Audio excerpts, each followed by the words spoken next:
On today's Locked On Jayhawks, Kansas dominates in their season opener over Lindenwood 48-3.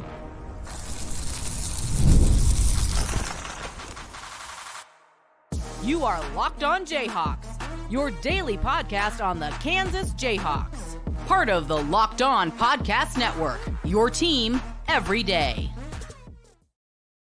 What's happening? Derek Johnson here. You can find me on Twitter at DJohnsonRadio. Thanks for making Locked On Jayhawks your first listen every day. We are free and available everywhere you get your podcast, including on our YouTube page where you can like and subscribe to the show. Thank you to everydayers catching each and every show. Thank you if you're staying up late to catch this one after the game, or if you're tuning in early Friday morning, or honestly, whenever, as KU takes down Lindenwood 48-3. We're going to get into our recap of the game. We'll get to our goats of the game, our KU play of the game, and what's next for the Jayhawks on this episode of the show, which is brought to you by 5 Hour Energy, which fixes tired fast. You might be up late tonight, early work day the next day. Well, 5 Hour Energy can help fix that with zero sugar in a convenient portable size. It's the perfect pick-me-up for getting stuff done. Go to 5hourenergy.com. Use promo code LOCKEDONCFB to receive 20% off your order. This offer is only valid until September 30th. No one on one order, and cannot be used with other promotions. Go to 5hourenergy.com today.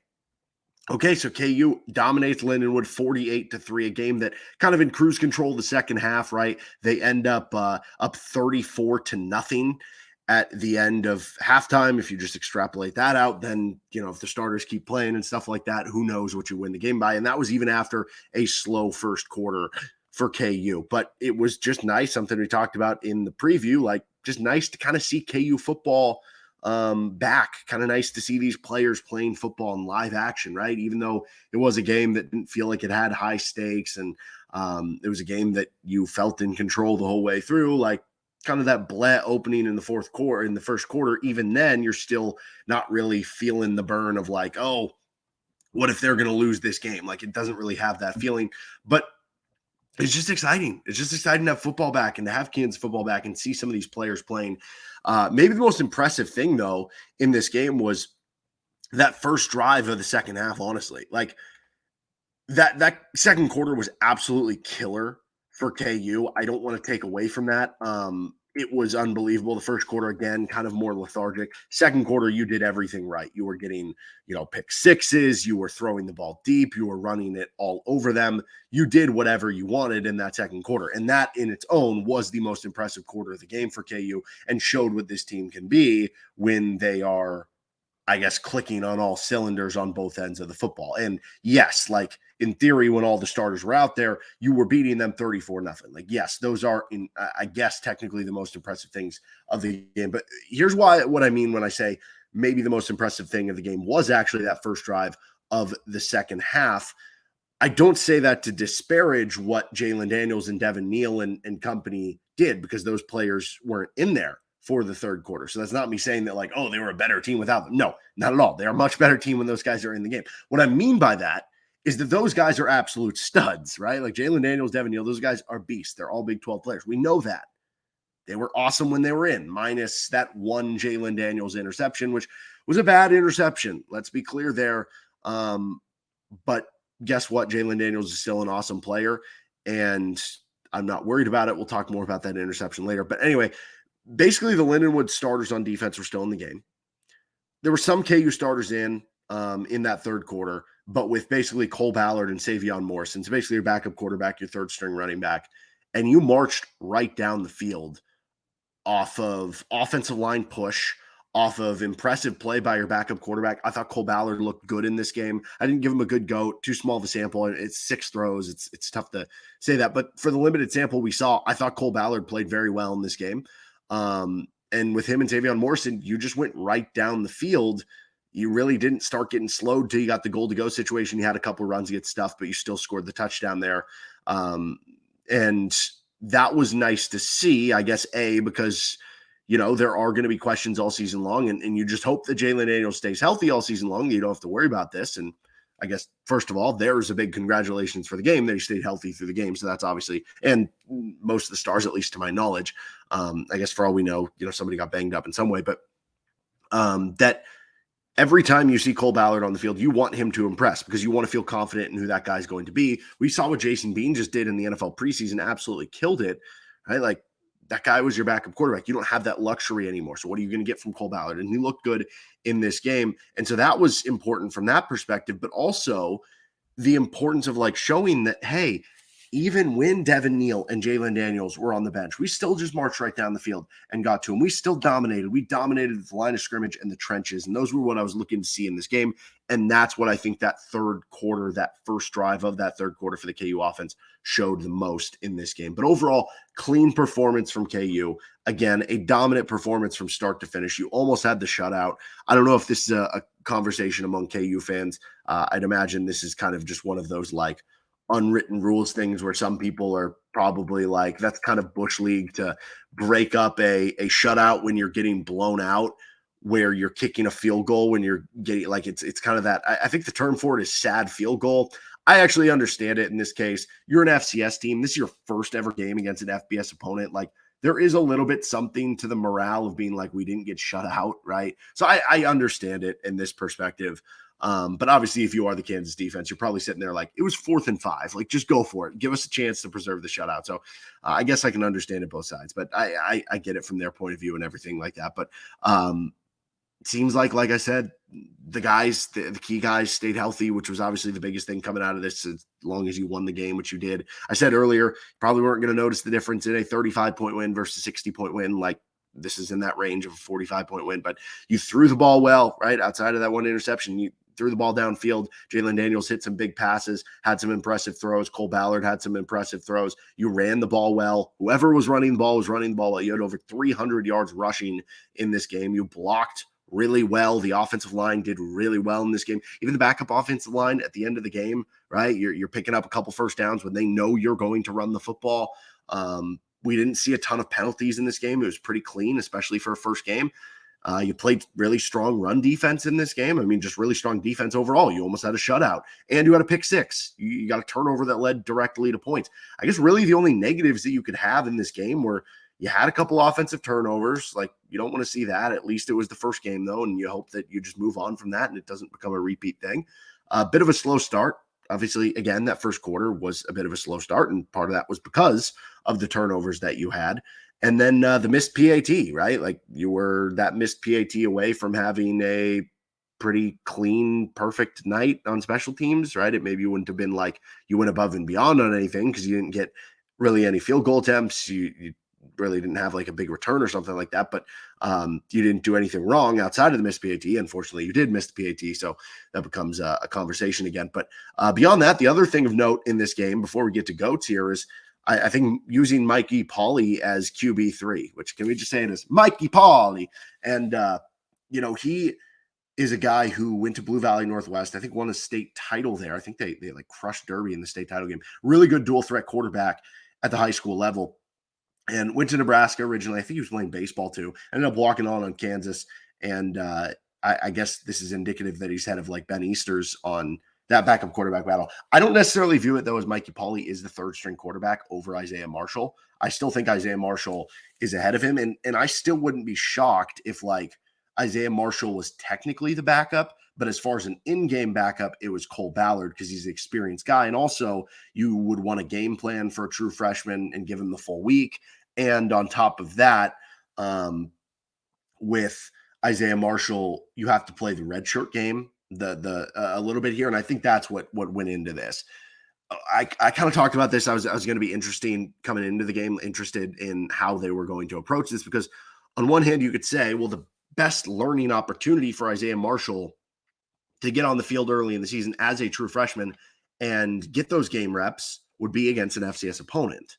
But if you're trying to reserve his red shirt, it's risky to use one of those 4 games in the very first game of the season, especially like if Jalon Daniels were to get hurt and he were eventually to be the starting quarterback, if it were later in the season when you felt more comfortable with him being in that spot, right? You'd be possibly burning that red shirt in that situation. And maybe you didn't want to do that. And then especially when you look to the last drive that Mikey Pauley was in the game, what did they do every single play? They ran the ball. So like, it would have been one thing if it was, okay, we can put Isaiah Marshall in the game and he's going to get to throw a few times and get some of those live game reps. he would have just ran it every time. He would have been handed off to the running back every time. So why get closer to burning a red shirt in that situation? And Mikey Pauley handled it well, and he got to pick up a couple first downs on QB draws, which was cool to see. So just quick note on, I guess that. All right, let's get to our GOATs of the game, KU play of the game, and more. This is Locked on Jayhawks. First, this episode of the show is brought to you by Factor. Fuel up with Factor's no prep, no mess meals. Meet your wellness goals thanks to the menu of chef-crafted meals with options like Calorie Smart, Protein Plus, and Keto. Factor's fresh, never frozen meals are dietitian approved and ready to eat in just 2 minutes. So no matter how busy you are, you'll always have time to enjoy nutritious, great tasting meals. Make today the day you kickstart a new healthy routine. What are you waiting for? Make your day delicious from breakfast all the way to dessert. You can stay fueled with easy and nutritious options. Treat yourself to restaurant quality meals that feature premium ingredients with filet mignon, shrimp, and blackened salmon. And you can get as customized as you want with it. You can kind of pick a specific plan and let them choose for you. You can pick exactly what you want. So head to factormeals.com/lockedoncollege50 and use code LockedOnCollege50 to get 50% off your first box plus 20% off your next month. That's code LockedOnCollege50 at factormeals.com/LockedOnCollege50 to get 50% off your first box plus 20% off your next month while your subscription is active. You're going to eat healthy, and on top of it, it's going to be so much easier on your life. So check out Factor today with, again, promo code LockedOnCollege50. This episode is also brought to you by eBay Motors. Passion, drive, and patience. The formula for winning championships is also what keeps your ride or die alive. eBay Motors has everything you need to maintain your vehicle and level it up to peak performance. Superchargers, roof racks, exhaust kits, LED headlights, and more. Whether you're into speed, power, or style, eBay Motors has you covered. With over 122 million parts for your number one ride or die, you'll always find exactly what you're looking for. And with eBay Guaranteed Fit, your part's guaranteed to fit your ride every time or your money back. Because with eBay Motors, you're burning rubber, not cash. With all the parts you need at the prices you want, it's easy to make your car the MVP and bring home huge wins. Keep your ride or die alive at ebaymotors.com. Eligible items only. Exclusions apply. eBay Guaranteed Fit. Only available to U.S. customers. Continuing on with Locked on Jayhawks with our GOATs of the game, then we'll get to our what's next for KU. We're also going to do a new thing here, which is our KU play of the game. So what either won the game for KU or was a cool play for KU each and every week. So that'll be a new add-on this year in some of our game recaps. So the KU play of the game for me, I mean, a couple you could go with. Devin Neal had a couple outstanding runs. Daniel Hishaw had that one run where he trucked over 3 guys. By the way, I hope that one girl is okay who got absolutely demolished by Daniel Hishaw, but seemed to take it like a champ. I hope she's okay. Anyway, you also had the deep ball to Luke Grimm. You had a couple of Luke Grimm jukes and cuts under guys, stuff like that. The one I'm going to go with is the Mello Dotson pick six. He ran that route for the receiver. He basically looked like he knew what he was doing and completely baited the quarterback into it, then cut at the perfect time. I mean, it was one of those throws where it was and the announcer even said this, that was actually good timing. That was basically just a timing route that they threw and anticipated, and Mello Dotson just anticipated it better. And that comes with experience. And he's somebody who, had a great season last year. And I think over the back half was even better than he was in the front half. And a lot of reasons why he was getting pick sixes. But, even some of the picks that he had last year were maybe plays where he was in the area, but the throw was bad or something. That was him making the move all on it on that one. And Mello Dotson could be set up to have an elite season for KU football. That was an awesome start for him with that pick six. So that was the KU play of the game for me because, as we said, the first quarter was a little bit slow. By that point, when he had the pick six, KU had ballooned up a few more touchdowns. But that was what really, to me, changed the game from feeling okay, KU's winning and it feels like they're in control, but the scoreboard, because of some turnovers, they're not really blowing them out, to all of a sudden that pick six happens and it's okay, now they're demolishing them. Foot on the gas pedal from here on out.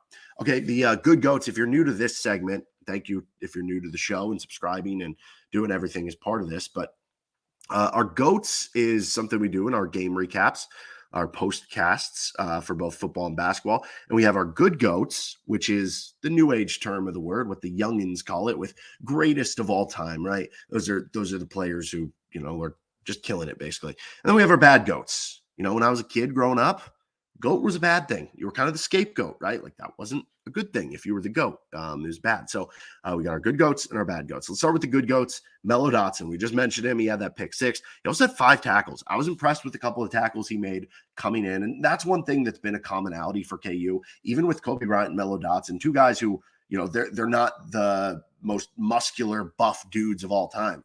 That don't mean they ain't going to come up and hit you. They ain't afraid to do it, right? We all saw the Kobe Bryant one against BYU. Receivers beware coming at him. And Mello Dotson will do the same thing. He will throw his body at you and hit you hard. And honestly, I think one of the most underrated plays of the game, it was a 3rd down for Lindenwood. It was in the first quarter, and they were in a halfback screen. And they actually had it set up pretty well. They had a couple linemen out blocking, and they knocked over Jason Gilliam. And if the running back gets by Mello Dotson, it's a 1st down on the 3rd down, if not a very solid pickup for them. But Mello Dotson just stymies him straight to the ground. It was a great play by him. So overall, great game for Mello Dotson. He gets a good goat here. I'm going to go with Cornell Wheeler on the good goats. He had 5 tackles. He was credited with 2 pass breakups. I noticed him a lot on some runs up the middle that he just came up and plugged the hole. Obviously, the defensive line gets credit for helping to plug up those holes as well. And so I wanted to kind of mention somebody in regards to the run defense, which was good for KU in this game. You look at the stats for Lindenwood, and they ended up with under 100 yards rushing. They ended up with under 3 yards per carry.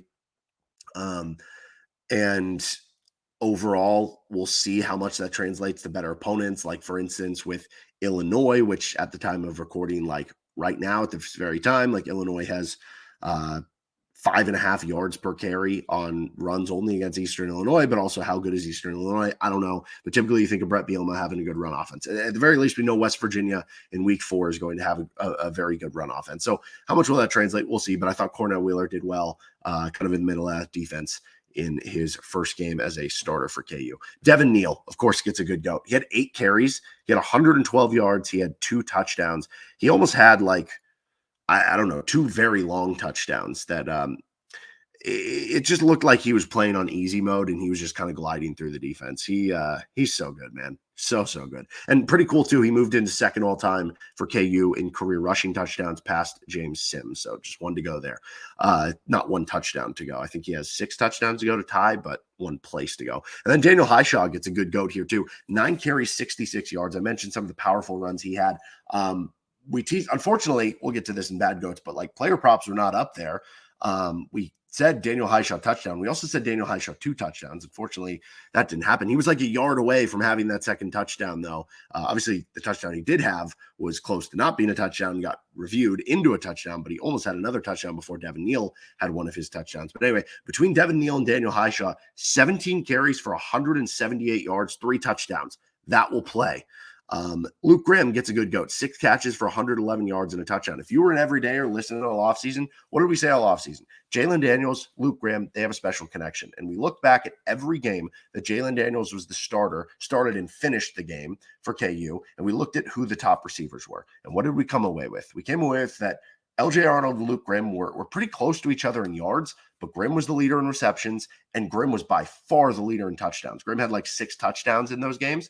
Arnold had 1, Skinner had 1. Luke Grimm is the trusted target for Jalon Daniels, and I think we saw that a little bit more in this game. I don't think LJ Arnold had a catch till the second half when Cole Ballard was in. Now, part of that, too, could be that there was more attention paid to LJ Arnold because he was a leading receiver last year, and also KU, it's your FCS game, so, you don't want to show everything on the playbook, and I'm sure LJ Arnold is going to get more targets and catches next week, and this will be kind of how it is. KU has really good receivers, and 3 of them starting. So it's 1 week's going to be this guy, 1 week's going to be this guy, 1 week's going to be this guy. It's partially about scouting report, the opponent, who just happens to be open that day, who's having the game that day, all that sort of stuff. But we did know Luke Grimm in for a special season, and that was a good start for him. Offensive line, entire thing gets a good goat here. And you even saw a little bit of the backups, like I said, still getting first downs when you have, 3rd, 4th string players in there at skill positions going up against Lindenwood, knowing you're going to run the ball at the end. But this is mainly about the starting offensive line. And overall, KU, for everybody as an offensive line, you average 7.5 yards per carry. That's very excellent. You also gave up 0 sacks. I think Jalon Daniels was only hit once, and you had this one's incredible. 0 tackles for loss allowed. You didn't even allow one play where they had a -1. That's pretty incredible. Hats off to the offensive line. Great game for them. The uniforms, also a good goat here. Love them. Looked awesome. KU's going to have a ton of good ones this year. But honestly, the best uniform of anybody out there might have been Lance Leipold. That collared shirt, sell that thing. That thing's going to sell out right away if you sell that. What about bad goats here? The fumble timeout sequence, that was not great. First of all, the fumble. Now, I don't think they had enough like camera angles. Maybe this is where the soccer field comes into play here to reverse it in the Quentin Skinner fumble. Don't fumble the football, though. That would have been helpful. And Skinner will still have a great year, but, can't be doing that if you're KU. And then you call the timeout right after, basically just to kind of chew out the refs a little bit more. I don't know. Maybe that's just because it's a low stakes game where you were able to get away with that, but I don't love the process there as much.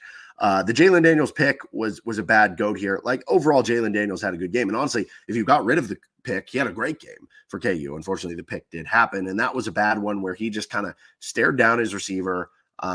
It looked like maybe there was a little bit of miscommunication with, okay, were you going to run a back shoulder fade or were you going to do this or that? Even then, though, it seemed like that guy was in good position to make the play. Now, the good news here is this. One, Jalon Daniels is still a great quarterback. One throw, one bad pick doesn't change it. And let me remind you of something. 2022, I started thinking in my head, I was like, is that the worst pick I've ever seen Jalon Daniels throw? Which, if you had one random pick in an FCS game and that's the answer, then that's kind of a good sign in a weird way. But then I started thinking about it and I was like, oh, wait, wasn't there one in 2022, which was the opener against Tennessee Tech, where he threw into like triple coverage? And there was. And so I think back to that. That was the opener. That was kind of a bad pick there. That didn't end up being like a problem the rest of the season. And in fact, we've heard Jalon Daniels is somebody who in practice likes to test things to see what he can get away with. I can't help but wonder if in an FCS game, it's almost the same thing, that more in a big game, he would tighten it up a little bit more. Maybe not. Maybe it was just a bad play because it was a close game early in the game. But it did get my mind thinking. And again, I'm not worried about it at all. But I'm sure if you asked Jalon Daniels, he'd be like, yeah, I'd love to have that one back, right? Bad goats, ESPN Plus, as always. How do you start the first game of the season on technical delay? Anyway, whatever. And then the last one here, lack of prop bets. Come on, man. We only get 12 of these games. I guess hopefully 17 of them, right? You're deep in the playoff and stuff. But you only have a limited number of these football games. Can we get some prop bets available for the people, right? Wouldn't that be nice? Wouldn't that be nice? Now, I don't know if we would have done great on our prop bets that we gave out, but I don't care. Let me burn my money if I want to, just bet responsibly. But this game was played 5 minutes away from a sports book. We couldn't get props out there. What's up with that? All right, finishing things up. What's next for KU football? This is Locked On Jayhawks. Today's episode brought to you by 5 Hour Energy. We're up late recording this episode. That means I'm going to have to get up early tomorrow for work, and I'm going to need an energy boost to do it. Well, look no further than 5 Hour Energy. With zero sugar and a convenient portable size, it's the perfect pick-me-up for getting stuff done. The 5 Hour Energy website has flavors galore: watermelon, tropical burst, grape, berry, and more. There's a flavor for everyone. Try them all if you want. On the site, you even have the option to build your own 12-pack or 24-pack where you can choose just the couple flavors or the one flavor you like, or you can mix and match, and it's delivered right to your door. If you go to 5hourenergy.com, that's the number 5hourenergy.com, and get some 5 Hour Energy product today, you can use my promo code LOCKEDONCFB to receive 20% off your order. This offer is only valid until September 30th on one order and cannot be used with other promotions. The code is not good on subscription orders. Go to 5hourenergy.com today. Again, promo code LOCKEDONCFB. Finishing things up again, thank you to everydayers tuning in to each and every show. Thank you if you're bearing with us late tonight on your Thursday night. Now you get the full weekend ahead and an extended weekend to watch some more college football. The Colorado game was already good tonight, but what's next for KU football? Well, they're at Illinois. That'll be a Saturday game, so KU gets a few extra days to prepare, but so does Illinois because they're playing tonight too. But Saturday, September 7th, night game at 6 p.m. And currently, as of recording right now, Illinois is set to be 1-0. They're up 38-0 on Eastern Illinois with 3 minutes to go in the third quarter of there. So probably safe to assume they're going to win. Illinois typically with Brett Bielema offenses, powerful offensive line, though they lost a lot from last year's O-line, which was a bit underwhelming. They did add a really good transfer from New Mexico and some players back. But again, same with the running game. 2 years ago was great because they had Chase Brown. Last year, they couldn't really find anybody. But so far, looks like they're running the ball a lot better, over 6 yards per carry, 160 yards through less than 3 quarters in the Eastern Illinois game. Again, though, how good is Eastern Illinois? I don't totally know. But you look at this, and they played KU within 11 last year. Now they get it at home. And again, that score last year, I don't think was truly indicative of how much Kansas was the better team, not just for the season, but in that specific game. I think Kansas was closer to being like 3 touchdowns better in that specific game and just kind of let the foot off the gas pedal at the end, and some weird plays happened. And you had your 2 best defensive players, Austin Booker, Kobe Bryant, get ejected for targeting. Like, those things kind of added up. And I think you had like a weird turnover on offense, or maybe it was a 4th down stop or something like that. So weird things happen, but point being, they only lost by 11. Now they get it at home. I think they're a little bit better team this year than they were last year. You could argue the same thing with Kansas, but it's interesting too, because if you're choosing between winning this game at Illinois and winning a league game, like any league game, you're choosing the league game, obviously, because if you win the Big 12, you're going to the college football playoff, basically, most likely. And so this doesn't apply to that, but like, what if there was a scenario where Kansas went 11-1 this year and lost in the Big 12 title game? You'd still have a shot at making the playoff. So point being, win all the games you can in that scenario. But beyond that too, it's an opportunity to show how good you are. If you lose this game, we're going to have questions about, can you even do those things and win the Big 12? And a win like this can carry a lot of momentum this early on the season on the road against a Power 5 opponent who likes to play physical. That can carry a lot of momentum through the rest of the season, as we've kind of seen it happen for KU with that West Virginia game in 2022 and that early Illinois game a season ago, even though it is at home. All right, that'll do it for this episode of the show. We'll have plenty more time during the week to talk KU Illinois. We'll have more conversation about this game and our 3 biggest takeaways later in the week. So make sure you're subscribed with Locked On Jayhawks so you're not missing any of our shows. We also got some KU basketball content. Bill Self was on a recent podcast with Seth Davis and some interesting stuff there. So we'll get to all that this upcoming week on Locked On Jayhawks, including another episode coming at you later this weekend. So make sure you're subscribed. See you next time.